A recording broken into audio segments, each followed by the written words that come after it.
What is the difference between a boy and a man? Biology gives us a simple answer: time, puberty, and perhaps a few extra centimeters. Psychology gives us a much harder answer because a body can grow almost automatically. Maturity cannot. And that may be the heart of what some researchers and commentators call the boy crisis.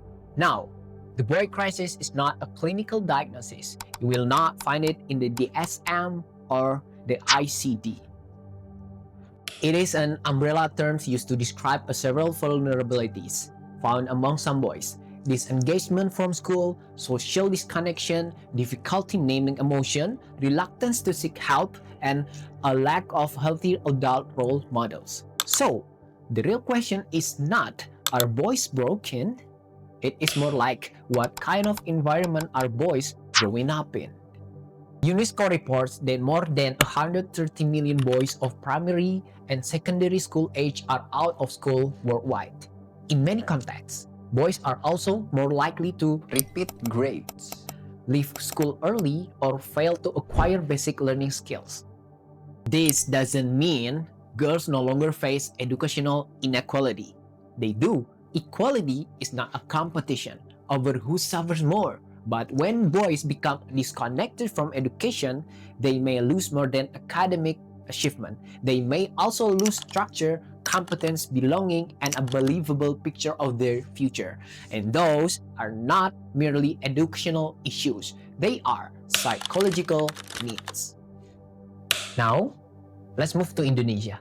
The Indonesian National Adolescent Mental Health Survey found that 34.9% of Indonesia adolescents aged 10 to 17 experience a mental health problem during the previous 12 months, while 5.5% met the criteria for a mental disorder. The survey found no major overall gender difference in prevalence. So, psychological distress does not belong to one gender, but the way distress is expressed and the way help is sought can be different. A review published by the World Health Organization found that masculine expectations such as extreme self-reliance, emotional restriction, and the need to appear constantly in control can discourage men from seeking psychological help. Boys are not necessarily taught to feel nothing. They are often taught to show nothing, but an emotion does not disappear simply because it has been silenced. It changed vocabulary. Sadness may speak as anger. Fear may appear as reckless behavior. Loneliness may look like withdrawal. And the need for help may remain silent until the problem becomes far more severe. Indonesia's first national suicide statistic profile: male suicide deaths were recorded at approximately 2.1 times the number of female suicide deaths. The researchers also warned that suicide is substantially underreported in Indonesia. So perhaps the problem is not the boys have no emotions. Perhaps many boys grow up without enough language, permission, or trusted relationships to process them. This is usually where people say the missing answer is the father. But psychology asks us to be more precise. The important concept is not merely father presence, whether a father lives in the same house or appears on an officially family document. The more meaningful psychological construct is father involvement. Warmth, responsiveness, communications, guidance, shared activity, and responsibility. A systematic review of longitudinal research linked active and regular father involvement with a range of positive developmental outcomes in children. A later meta-analysis also found that insecure child-father attachment was associated with more externalizing difficulties, including aggression and challenging behavior. But this is not formula saying no fathers mean a damaged child. Human developmental is not that simple. Protective relationships can also come from others: grandparents, teachers, coaches, older siblings, religious mentors, and supportive communities. The deeper problem is not simply the absence of biological father. It is the absence of safe relationships and healthy models. And why do models matter? Because children do not learn only from the instructions. According to Albert Bandura's social learning theory, people also learn through observation, by watching what others do, how they respond, and what consequences follow their behavior.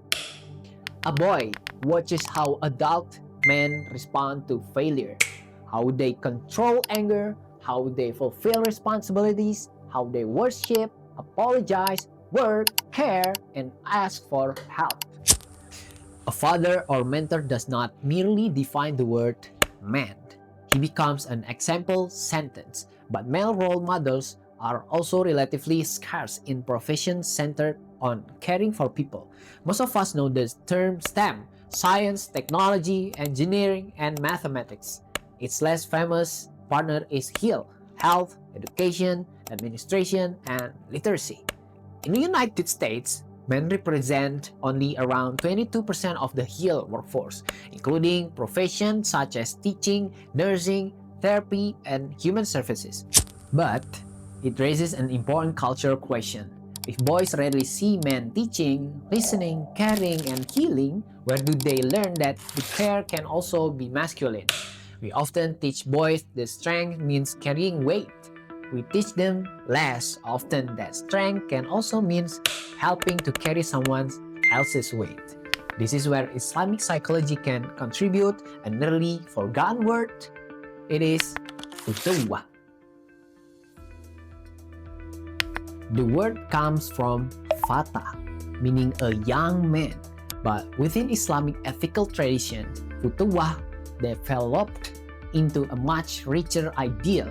Courage guided by morality, generosity, loyalty, self-control, service, and the refusal to use strength only for personal gain. Futuwwah is not an Islamic translation of the alpha male. It does not ask, "How dominant are you?" It asks, "What is your strength for?" But if the boy crisis is a crisis of information and guidance, does Islamic psychology has a framework that can help? To answer this, we spoke with Dr. Irante Usman about the relevance of Futuwwah and Qawwam in guiding boys toward healthy adulthood. Al-Qayyum is one of the 99 names of Allah subhanahu wa ta'ala.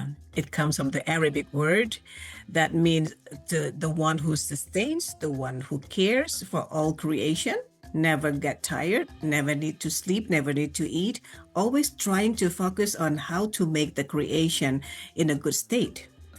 When the Quran calls a husband a qawwam, that is the derivation of the word qayyum, it doesn't mean he shares Allah attributes, divine attributes. It means Allah has entrusted the man with a sacred responsibility to protect, to provide, to guide, and care for his family with love. But the heart of the word qawwam is futuwwah. Futuwwah is the spirit of noble manhood, choosing service over status, sacrifice over selfishness, and responsibility over comfort. A true man never asks, "What can my family give to me?" He asks, "How can I serve them better, today and forever?" Then he protects without controlling, he leads without dominating, he is strong without being harsh, and he cares and carries the burden so his family can flourish. That is a qawwam, and that is a futuwwah, and that is the kind of man the Quran calls us to become. Alright, so based on what Dr. Irianti Usman just explained, the boy crisis is not simply about the boys becoming weaker. Maybe it is more about growing up without enough guidance for strength should become. Futuwwah shape its strength, Qawwam gives it responsibility. So perhaps the better question is not what is wrong with boys today, but rather who is helping them becoming the men they are meant to be. Cut.